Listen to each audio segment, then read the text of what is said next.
ಅಂತ YouTube channel study with ಪರಶುರಾಮ್ಗೆ ಸ್ವಾಗತವನ್ನು ಕೋರ್ತೀನಿ.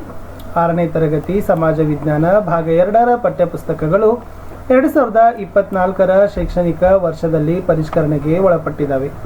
ಇದರಲ್ಲಿ 12ನೇ ಪಾಠ ಉತ್ತರ ಭಾರತದ ಪ್ರಾಚೀನ ರಾಜಮನೆತನಗಳು ಅಂತಕ್ಕಂಥ ಪಾಠದಲ್ಲಿ ಮೌರ್ಯರ ಭಾಗದಲ್ಲಿ ಬರ್ತಕ್ಕಂಥ ಪ್ರಶ್ನೆಗಳಿಗೆ ಉತ್ತರಗಳನ್ನು ತಂದಿದ್ದೀನಿ.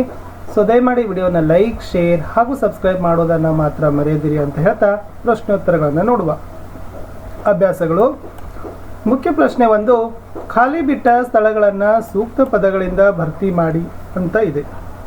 ಮೊದಲ ಪ್ರಶ್ನೆ, ಸೆಲ್ಯೂಕಸ್ನು ಚಂದ್ರಗುಪ್ತ ಮೌರ್ಯನ ಆಸ್ಥಾನಕ್ಕೆ ಕಳುಹಿಸಿಕೊಟ್ಟ ರಾಯಭಾರಿ ಡ್ಯಾಶ್ ಅಂತ ಇದೆ. ಉತ್ತರ ಮೆಗಸ್ತನಿಸ್. ಪ್ರಶ್ನೆ 2, ಪ್ರಜೆಗಳೆಲ್ಲರೂ ನನ್ನ ಮಕ್ಕಳಿದ್ದಂತೆ ಎಂದು ಹೇಳಿದ ಸಾಮ್ರಾಟ ಡ್ಯಾಶ್. ಉತ್ತರ ಅಶೋಕ. ಪ್ರಶ್ನೆ 3, ನಮ್ಮ ರಾಷ್ಟ್ರ ಲಾಂಛನ ಡ್ಯಾಶ್ ಅಂತ ಕೇಳಿದರೆ ಸಿಂಹಬೊದಿಗೆ ಅನ್ನೋದು ಉತ್ತರ. ಪ್ರಶ್ನೆ 4, ಕನಿಷ್ಕನು ಅಧಿಕಾರಕ್ಕೆ ಬಂದ ನೆನಪಿಗಾಗಿ ಡ್ಯಾಶ್ ವರ್ಷವನ್ನು ಪ್ರಾರಂಭಿಸಿದ ಅಂತ ಇದೆ. ಸೊ ಸರಿಯಾದ ಉತ್ತರ ಇದೆ ಶಾಲಿವಾಹನ ಶಕೆ ಅಂತಕ್ಕಂಥದ್ದು ಉತ್ತರ. ಇನ್ನು ಮುಖ್ಯ ಪ್ರಶ್ನೆ 2ರಲ್ಲಿ ಈ ಕೆಳಗಿನ ಪ್ರಶ್ನೆಗಳಿಗೆ ಉತ್ತರಗಳನ್ನು ಬರೀಬೇಕು. ಮೊದಲ ಪ್ರಶ್ನೆ, ಮೌರ್ಯ ಸಾಮ್ರಾಜ್ಯದ ಸ್ಥಾಪಕನು ಯಾರು ಅಂತ ಇದೆ. ಸರಿಯಾದ ಉತ್ತರ ನೋಡೋದಾದ್ರೆ ಚಂದ್ರಗುಪ್ತ ಮೌರ್ಯ.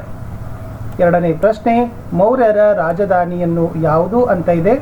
ಸರಿಯಾದ ಉತ್ತರ ಪಾಟಲಿಪುತ್ರ. 3ನೇ ಪ್ರಶ್ನೆ, ಕೌಟಿಲ್ಯ ಬರೆದ ಗ್ರಂಥ ಯಾವುದು ಅಂತ ಇದೆ. ಉತ್ತರ ಅರ್ಥಶಾಸ್ತ್ರ.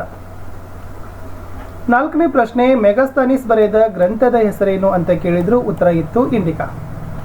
5ನೇ ಪ್ರಶ್ನೆ, ಧರ್ಮ ಮಹಾಮಾತ್ರರು ಮಾಡುತ್ತಿದ್ದ ಕಾರ್ಯಗಳು ಯಾವುವು ಅಂತ ಇದೆ. ಇವರು ವಿಶೇಷ ಅಧಿಕಾರಿಗಳಾಗಿದ್ದು ಜನರಲ್ಲಿ ಉತ್ತಮ ನೀತಿ ನಡತೆಯನ್ನು ಪ್ರಚಾರ ಮಾಡುತ್ತಿದ್ದರು. ಅನಾಥರು, ವಿಧವೆಯರು ಮತ್ತು ವಯೋವೃದ್ಧರ ಕ್ಷೇಮವನ್ನು ನೋಡಿಕೊಳ್ಳುವ ಜವಾಬ್ದಾರಿ ಕೂಡ ಅವರದಾಗಿತ್ತು ಅನ್ನೋದನ್ನು ಉತ್ತರ ಇತ್ತು.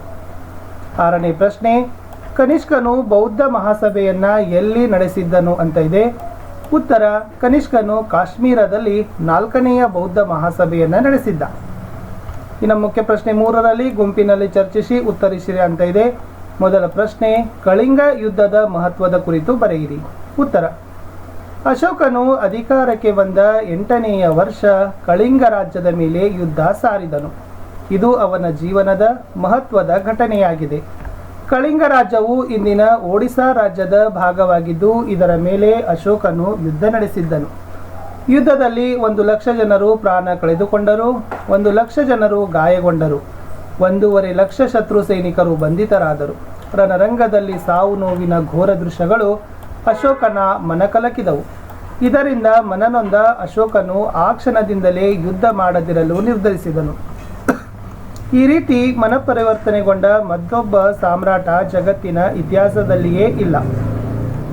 ಯುದ್ಧ ಮಾರ್ಗದ ಬದಲು ಧರ್ಮ ಮಾರ್ಗವನ್ನು ಹಿಡಿದ ಸಾಮ್ರಾಟ ಅಶೋಕನನ್ನ ಮಹಾಶಯನೆಂದು ಕರೆಯುವ ಮೂಲಕ ಗೌರವಿಸಲಾಗ್ತದೆ ಅನ್ನೋದನ್ನು ಬರಿಬೇಕು. ಇನ್ನು ಹೊಂದಿಸಿ ಬರೀಲಿಕ್ಕೆ ಕೇಳಿದ್ರು. ಅಶೋಕ, ಈತನ ಬಿರುದು ಬರ್ತದೆ ದೇವನಾಂಪ್ರಿಯ. ಕನಿಷ್ಕ, ಈತ ಸ್ಥಾಪಿಸಿದ ಊರು ಕನಿಷ್ಕಪುರ. ಅಶ್ವಘೋಷ ಬರೆದ ಕೃತಿ ಬುದ್ಧಚರಿತ. ಗಾಂಧಾರ ಅಂತಕ್ಕಂಥದ್ದು ಪ್ರಸಿದ್ಧವಾದ ಕಲಾ ಕೇಂದ್ರ ಅನ್ನೋದನ್ನು ಬರಿಬೇಕಿತ್ತು. ಇಷ್ಟು ಮೌರ್ಯರ ಭಾಗದಲ್ಲಿರ್ತಕ್ಕಂಥ ಅಭ್ಯಾಸ ಪ್ರಶ್ನೆಗಳಿಗೆ ಉತ್ತರಗಳನ್ನು ಕೊಟ್ಟಿದ್ದೀನಿ. ಸೊ ನಾನು ಮತ್ತೆ ಸಿಗ್ತೀನಿ ಹೊಸ ವಿಡಿಯೋದಲ್ಲಿ. ವಿಡಿಯೋ